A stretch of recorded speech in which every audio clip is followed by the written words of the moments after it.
بسم اللہ الرحمن الرحیم۔ السلام علیکم ویورز، کیسے ہیں؟ امید ہے خیریت سے ہوں گے۔ آپ گھوڑے کو گھسیٹ کر پانی تک تو لے جا سکتے ہیں مگر اسے پانی پینے پر مجبور نہیں کر سکتے۔ اسی طرح آپ کسی کو کامیابی کا راستہ دکھا سکتے ہیں مگر کامیاب ہونے پر مجبور نہیں کر سکتے۔ زمین کے اوپر عاجزی کے ساتھ رہنا سیکھو، زمین کے نیچے آرام سے رہو گے۔ کامیاب ہونے کا ایک آسان طریقہ یہ ہے کہ ہم ان نصیحتوں پر خود عمل کرنا شروع کر دیں جو ہم دوسروں کو کرتے ہیں۔ عاجزی کامیابی کی کنجی ہے۔ بڑا بننے کے لیے ضروری ہے کہ پہلے چھوٹا بنو، کیونکہ بڑی بڑی عمارتوں کی بنیاد چھوٹی چھوٹی اینٹوں سے بنی ہوتی ہے۔ کامیابی کے 3 حصول ہیں: دوسروں سے زیادہ علم رکھنا، دوسروں سے زیادہ محنت کرنا، دوسروں سے کم توقع رکھنا۔ پیٹ کی چربی ختم کرنی ہے تو شروعات لیموں کے جوس سے کیجیے۔ پیٹ کی چربی پر قابو پانے کے لیے سفید چاولوں سے دور رہیے۔ کھانے میں گھی کا استعمال کم سے کم کریں، دل کی بیماریوں سے محفوظ رہو گے۔ چہرہ جوان اور تر و تازہ رکھنے کے لیے کچی سبزیاں کھایا کرو۔ کچی سبزیاں کھانے سے چہرہ اور جلد نرم و ملائم رہتی ہیں۔ پھلوں اور سبزیوں کا استعمال بطور غذا کثرت سے کیا کریں۔ جسم مضبوط رہے گا اور قوت مدافعت کبھی کمزور نہیں ہوگی۔ روزانہ 3 میل واک کرنے سے ذہنی دباؤ میں کافی حد تک کمی آتی ہے۔ مثانے کی جلن کا مسئلہ ہو تو پانی زیادہ استعمال کرو، مثانے کی جلن دور ہو جائے گی۔ ہاضمے کے مسائل سے محفوظ رہنے کے لیے کھانے کے 1 گھنٹہ بعد تک پانی نہ پئیں۔ زمین پر سفر کرنے کے لیے چاند کے پہلے 14 دن اور سمندری سفر کے لیے آخری 15 دنوں کا انتخاب کرنا چاہیے۔ کچھ اتباع کے مطابق اگر زکام کا علاج وقت پر نہ کیا جائے تو انسان بہرا ہو جاتا ہے۔ پیدل واک کرنا عمر بڑھنے کی وجہ سے جلد پر ظاہر ہونے والے نقصان دہ اثرات کو کم کرتی ہے، جس کی وجہ سے آپ جوان نظر آتے ہیں۔ کھانے کے بعد نیم کا مسواک کرنے سے دانت مضبوط ہو جاتے ہیں۔ ٹانگوں پر سرسوں کا تیل لگانے سے بدن کی خشکی دور ہو جاتی ہے۔ خالی پیٹ بادام کھانے سے جلد خوبصورت ہوتی ہے اور دماغی کمزوری دور ہوتی ہے۔ خالی پیٹ انجیر کھانے سے خون کی کمی 1 مہینے میں پوری ہو جاتی ہے۔ خالی پیٹ مونگ پھلی کھانے سے وزن بڑھتا ہے اور بھوک کی شدت میں کمی آتی ہے۔ بچے کو بدہضمی ہو جائے تو پودینہ اور سونف پانی میں ملا کر ابال کر وقفے سے بچے کو پلائیں، بچہ جلدی ٹھیک ہو جائے گا۔ اگر پیٹ میں درد ہو تو چھوٹی الائچی منہ میں رکھ کر چبا لیا کرو، پیٹ کا درد ختم ہو جائے گا۔ بادام کے استعمال سے حافظہ تیز ہوتا ہے اور جگر کی کمزوری ختم ہوتی ہے۔ زیادہ سے زیادہ پانی پینے کی کوشش کریں، اس سے آپ کے پیٹ کی چربی آہستہ آہستہ اترنے لگ جائے گی۔ روٹی کھانے کے بعد واک کیا کرو، دمہ نہیں ہوگا۔ کھانے کے بعد لیموں چاٹ لیا کرو، موٹاپا نہیں ہوگا۔ اگر پیشاب زیادہ آتا ہو تو تل بھون کر کھاؤ۔ آلو پر نمک لگا کر چوسنے سے چھینکیں آنا بند ہو جاتی ہیں۔ مردانہ کمزوری کا مسئلہ ہو تو کیلا اور بادام دودھ میں ڈال کر جوس بنائیں اور ہر روز پی لیا کریں۔ مردانہ کمزوری دور ہو جائے گی اور آپ کے اندر بے تحاشا طاقت آ جائے گی۔ صبح کے وقت چہل قدمی کرنے سے دماغ تیز ہوتا ہے۔ پھانسے کا شربت پینے سے معدے کی جلن اور تیزابیت ختم ہو جاتی ہے۔ اگر چٹنی کا رنگ فریش رکھنا ہو تو بناتے وقت اس میں 1 چمچ لیموں اور سرکہ شامل کر دیں۔ اگر آپ زیادہ دبلے پتلے ہیں تو کھجور کھائیں، بدن پر گوشت چڑھائیں، کیونکہ زیادہ دبلا پتلا ہونا ہڈیوں کے سکڑ جانے اور فریکچر کا سبب بنتا ہے۔ اجوا کھجور کھانے سے انسان کے جسم میں طاقت ابھر آتی ہے اور کمزور انسان بھی تندرست ہونے لگ جاتا ہے۔ ایک تحقیق کے مطابق جو لوگ روز 5 کھجوریں کھاتے ہیں ان کی نسل میں بیٹوں کی تعداد زیادہ ہوتی ہے۔ چہرے پر بوڑھاپا دکھائی دینے لگے تو انار کا جوس پئیں اور زیتون کا تیل استعمال کریں۔ غصے کے اندر اپنے ہاتھ کی اور دسترخوان پر پیٹ کی حفاظت کرو۔ نظر کی کمزوری دور کرنے کے لیے روزانہ رات کو سرخ شلجم کے بیج کھائیں۔ دوپہر کو تھوڑی دیر سونے سے دماغی کمزوری دور ہوتی ہے۔ امتحان کی خاطر کبھی کبھی اللہ تعالیٰ ایسی خواہشات میں ہمارا دل لگا دیتا ہے جنہیں ملنا ہمارے نصیب میں نہیں لکھا ہوتا۔ جسم میں معدنیات کی ضرورت کو پورا کرنے کے لیے سب سے بہترین ذریعہ انڈا ہے اور روز ایک انڈے کو ابال کر کھائیں۔ ہارٹ اٹیک سے بچنا چاہتے ہو تو روزانہ لہسن اور پیاز کا استعمال کریں اور نہار منہ پانی پی لیا کریں۔ آپ خوشی کے لمحات میں اللہ کے لیے وقت نکالو، اللہ تعالیٰ تمہاری زندگی سے برا وقت نکال دے گا۔ اگر اچانک پیٹ کا درد شروع ہو جائے تو نیم گرم پانی میں کالا نمک ڈال کر پی لیں، درد میں آرام آ جائے گا۔ گرم کھانا کھاتے وقت پلاسٹک کا چمچ استعمال کرنے سے کینسر کی بیماریاں آتی ہیں، اس لیے لکڑی یا اسٹیل یا کا چمچ استعمال کرنا چاہیے۔ مقناطیس کو اگر چیونٹیوں کے سوراخ پر رکھ دیں تو چیونٹیاں بھاگ جاتی ہیں۔ جلدی بوڑھا نہیں ہونا چاہتے تو ہر کھانے کے اندر پیسی ہوئی ادرک ڈال کر کھایا کریں، یہ نظام ہاضمے کے لیے بھی بہترین ہوتی ہے۔ انگور گردوں کی پتھری سے بچاتے ہیں۔ کھجور خون کی روانگی کو بہترین بناتے ہیں۔ درخت جتنا اونچا ہوگا اس کا سایہ اتنا ہی چھوٹا ہوگا، اس لیے اونچا بننے کے بجائے بڑا بننے کی کوشش کیجیے۔ انگور کا شربت مردانہ طاقت کو بڑھاتا ہے اور ہاضمے کو خراب ہونے سے بچاتا ہے۔ کمزوری زیادہ ہو جائے تو کشمش اور دودھ ملا کر پئیں۔ سونف کھانے سے منہ کی بدبو خوشبو میں تبدیل ہو جائے گی۔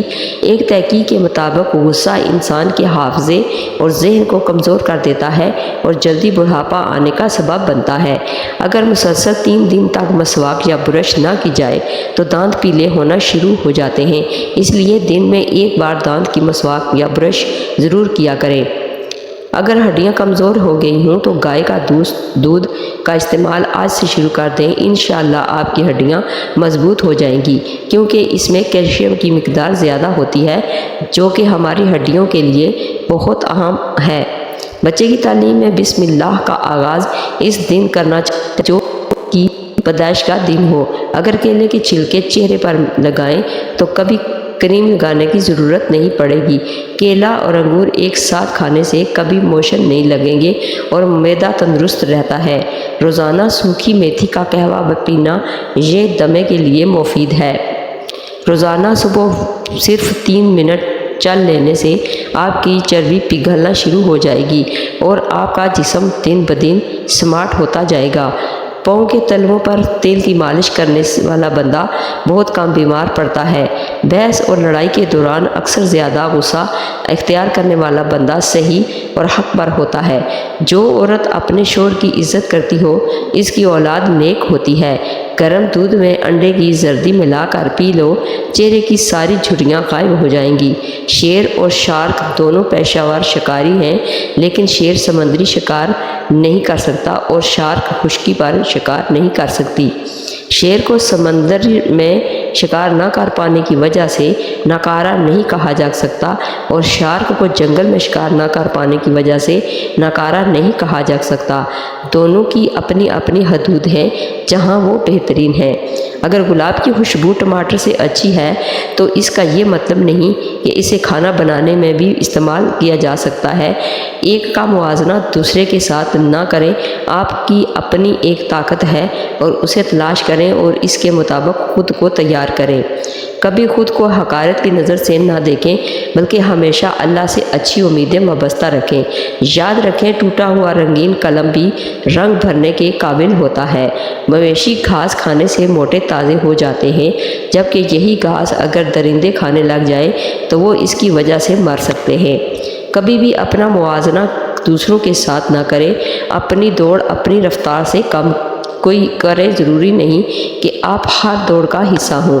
جو طریقہ کسی اور کی کامیابی کی وجہ بنا، ضروری نہیں کہ وہ آپ کے لیے بھی سازگار ہو۔ کریلا شوگر کے لیے نہایت مفید ہے۔ روزانہ 1 چمچ کریلے کا رس پینا شوگر کو کم کر دیتا ہے۔ اگر جسم کے کسی حصے پر اچانک خارش کا مسئلہ ہو جائے تو نہار منہ اپنے منہ سے لعاب نکال کر خارش والی جگہ پر لگانے سے 2-3 دن میں خارش ختم ہو جاتی ہے۔ پیشاب میں جلن ہو تو ناشتے سے 1 گھنٹہ پہلے 1 چمچ اسبگول پانی کے ساتھ استعمال کریں۔ دانت خراب ہونے سے محفوظ رکھنے کے لیے ٹھنڈے پانی کے بعد گرم مشروبات مت پئیں۔ کچی ہری مرچ بدن کی چربی کو پگھلاتی ہے۔ رات کے وقت ورزش کرنے کا فائدہ نہیں، ورزش ہمیشہ صبح کے وقت کرنی چاہیے۔ کھٹی چیزیں زیادہ استعمال کرنے سے پٹھوں کو نقصان ہو سکتا ہے۔ اگر آپ کو بھوک کم لگتی ہو تو روزانہ نہار منہ 1 کچی گاجر کھا لیا کرو۔ بہانہ کرنے سے پہلے پانی پی لو، لقوہ نہیں ہوگا۔ جو عورتیں ٹینشن کم لیتی ہیں وہ جلدی بوڑھی نہیں ہوتی۔ اچار کے ساتھ روٹی کھانے سے بڑا ہوا پیٹ کم ہو جاتا ہے۔ ہری مرچ کی دھنی لینے سے سانس کی بیماریاں ختم ہوتی ہیں۔ پودینے کے پتوں سے منہ کی صفائی کا خیال رکھا جا سکتا ہے۔ پودینے کے پتوں کا پانی ایک بہترین ماؤتھ واش ہے۔ اس سے دن میں 2 مرتبہ کلیاں کرنے سے منہ کے اندر کا حصہ صاف ہو جاتا ہے۔ اگر آپ کو بدہضمی ہو گئی ہے تو آپ پودینے کے پتوں کا استعمال کر سکتے ہیں، کیونکہ پودینے کے پتے گیس کو دور کر کے نظام ہاضمہ کو درست بناتے ہیں۔ پودینے کے پتوں میں اینٹی بیکٹیریل خاصیت ہوتی ہے جو کہ جلد پر محاسے پیدا کرنے والے جراثیم کے خلاف کام کرتے ہیں۔ اس کے علاوہ پودینے میں سوزش کے خلاف بھی لڑنے کی خاصیت ہوتی ہے، جس سے جلد صحت مند رہتی ہے۔ اگر آپ کسی بھی قسم کے تناؤ سے دوچار ہیں تو پودینے کے پتوں سے بنی چائے کا انتخاب بہترین ہوگا، جس کے استعمال سے آپ جسمانی اور ذہنی دونوں تناؤ کو کم کر سکتے ہیں۔ پودینے میں مینتھول پایا جاتا ہے جو سانس کی نالی کو سکون فراہم کرتا ہے اور کھانسی اور سردی سے نپٹنے کے لیے بھی مدد فراہم کرتا ہے۔ کھیرے کا جوس پینے سے شوگر لیول کم ہوتا ہے۔ سانس کی تکلیف میں ادرک کی چائے جادوئی کام کرتی ہے۔ شملہ مرچ، جسے بیل پیپر یا میٹھی مرچ کہا جاتا ہے، ہر گھر کی ایک مقبول سبزی ہے جو دنیا بھر میں مختلف پکوانوں میں استعمال ہوتی ہے۔ یہ مرچ مختلف رنگوں میں دستیاب ہوتی ہے، جن میں سرخ، سبز، پیلا اور نارنجی رنگ شامل ہیں۔ شملہ مرچ اپنے منفرد ذائقے کے لیے جانی جاتی ہے اور اس کے علاوہ اس کے بہت سے صفات بھی ہیں جن کے بارے میں نہ پتہ ہو۔ شملہ اینٹی آکسیڈنٹ بھرپور ہوتی ہے، جس میں وٹامن ای، وٹامن اے اور بیٹا کیروٹین شامل ہیں، جو کہ کینسر، دل کی بیماری اور ذیابیطس جیسی دائمی بیماریوں کے خطرے کو کم کرنے میں مدد دیتے ہیں۔ Blood sugar control. شملہ مرچ ذیابیطس والے لوگوں میں خون میں شوگر کی سطح کو کنٹرول کرنے میں مدد کر سکتی ہے۔ شملہ مرچ میں موجود کیپسائسن انسولین کی حساسیت کو بہتر بنانے اور انسولین کی خلاف مزاحمت کے خطرے کو کم کرنے کے لیے پایا گیا ہے، جو کہ ٹائپ 2 ذیابیطس کی نشو و نما کا ایک اہم عنصر ہے۔ ہاضمہ کو فروغ دیتی ہے۔ شملہ مرچ غذائی اجزاء اور فائبر بھرپور مقدار میں پایا جاتا ہے، جو صحت مند ہاضمہ کو فروغ دیتی ہے۔ فائبر آنتوں کی حرکت کو منظم کرنے اور قبض کو روکنے میں مدد کرتا ہے۔ شملہ مرچ میں موجود وٹامن اور معدنیات نظام انہضام کو سہارا دیتے ہیں اور آنتوں کے صحت مند بیکٹیریا کی افزائش کو فروغ دیتے ہیں۔ شملہ مرچ سانس کو بہتر بناتی ہے۔ شملہ مرچ میں ہوتا ہے جو سانس کے انفیکشن جیسے دمہ اور COPD کے خطرے کو کم کرتا ہے۔ درد سے نجات۔ شملہ مرچ میں پائے جانے والے کیپسائسن میں درد کم کرنے والی خصوصیات بھی پائی گئی ہیں، جو آسٹرو آرتھرائٹس اور روماٹائڈ آرتھرائٹس اور ذیابیطس نیوروپیتھی جیسے حالات سے ہونے والے درد کو کم کرنے کے لیے یہ اکثر کریموں اور مرہموں میں بنیادی طور پر استعمال ہوتا ہے۔ جن لوگوں کو گرمی یا ہائی BP کا مسئلہ ہے وہ دن بھر پانی کا زیادہ سے زیادہ استعمال کریں۔ اگر دانتوں میں کیڑا لگ جائے تو اندرائن کے پختہ پھل سے لے کر خشک کر لیں۔ بوقت ضرورت اس کو دہتے ہوئے کولوں پر ڈال کر دھنی لیں۔ انشاءاللہ دانت کے کیڑے سے نجات مل جائے گی۔ دانت کا درد دور کرنے کے لیے بہترین نسخہ۔ اکثر لوگ یہ ہر وقت دانت کے درد کی شکایت کرتے رہتے ہیں، جنہیں ٹھنڈا پانی پینے سے نہایت تکلیف ہوتی ہے۔ ایسے لوگوں کے لیے عرض ہے کہ وہ سالم ریٹھے روغن نکال لیں اور روئی سے دانتوں پر لگائیں۔ بہت جلد دانتوں کی تکلیف سے نجات مل جائے گی۔ وضو سے پہلے مسواک یا برش کریں۔ عام نمک یا میٹھا سوڈا گیلے برش پر لگا کر دانت صاف کریں۔ دن میں کم از کم ایک دفعہ نیم کے نرم مسواک ضرور کریں اور نیم کی تازہ پتیاں جوش دے کر نیم گرم پانی سے کلیاں کریں۔ اچھے اور معیاری منجن یا ٹوتھ پیسٹ کا استعمال کریں۔ برش بھی معیاری ہو اور کم از کم 6 ماہ بعد دوسرا برش خریدیں۔ بڑے گوشت سے خاص طور پر بچیں۔ بوٹی کی جگہ قیمہ کھایا کریں تاکہ اس کے ریشوں سے مسوڑوں کو نقصان نہ پہنچے۔ اگر پائیوریا ہو جائے تو کنیر کی مسواک پائیوریا کا مؤثر علاج ہے، لیکن اس کا لعاب نکلنا نہیں چاہیے۔ آگ کی لکڑی کو کوئلہ پیس کر اس میں نمک ہم وزن ملا کر بطور منجن استعمال کرنے سے بھی فائدہ ہوگا۔ برش دانتوں کے لیے نہ زیادہ نرم ہو نہ زیادہ سخت، کیونکہ سخت برش مسوڑوں کے نرم ریشوں کو نقصان پہنچاتے ہیں۔ دانتوں کی صفائی کے لیے برش ایسا ہونا چاہیے جس کے سرے نوکیلے نہ ہوں اور اتنے نرم بھی نہ ہوں کہ دانتوں کے درمیانی حصے کو صفائی نہ کر سکیں۔ برش کا اصل مقصد دانتوں کے درمیان پھنسی خوراک کے باریک زروں کو نکالنا ہے۔ برش استعمال کرنے کا درست طریقہ یہ ہے کہ برش اوپری مسوڑوں اور دانت سے نیچے کی مسوڑوں اور دانتوں تک لائیں، پھر اوپر لے جائیں۔ یہ عمل ہر دانت پر 10 دفعہ ہونا چاہیے۔ دانتوں کی صفائی کے ساتھ برش کو صاف کرنا بھی ضروری ہے۔ برش میں منجن یا پیسٹ کی تہ نشین ہونے اور اسے گیلا رکھنے سے اس میں جراثیم بھی پیدا ہو سکتے ہیں۔ اس لیے صحیح طریقہ یہ ہے کہ آپ ٹوتھ پیسٹ یا پاؤڈر انگلی سے دانتوں اور مسوڑوں پر لگائیں۔ جب یہ اچھی طرح گھل جائے تو برش کریں۔ برش کو اچھی طرح دھو کر کھڑا رکھیں تاکہ وہ ہوا لا کر سوکھ نہ جائے، تاہم اس پر مٹی یا گرد نہیں لگنی چاہیے۔ ریٹھا کے غرارے خناک ختم پوسٹ ریٹھا 1 تولہ کھوٹ کر یا جوش دے کر مریض کو غرارے کرائیں۔ اگر مریض حلق کے تنگ پڑنے پر جو خناک کی علامت ہے سے بے ہوش ہو گیا ہے تو ریٹھا سے بنا ہوا پانی مریض کے منہ میں ڈالیں اور سر کو ہلائیں۔ اگر میری ویڈیو اچھی لگے تو اس کو لائک اور شیئر کر دیجئے اور میرے چینل کو سبسکرائب کر دیجئے۔ Thanks for watching.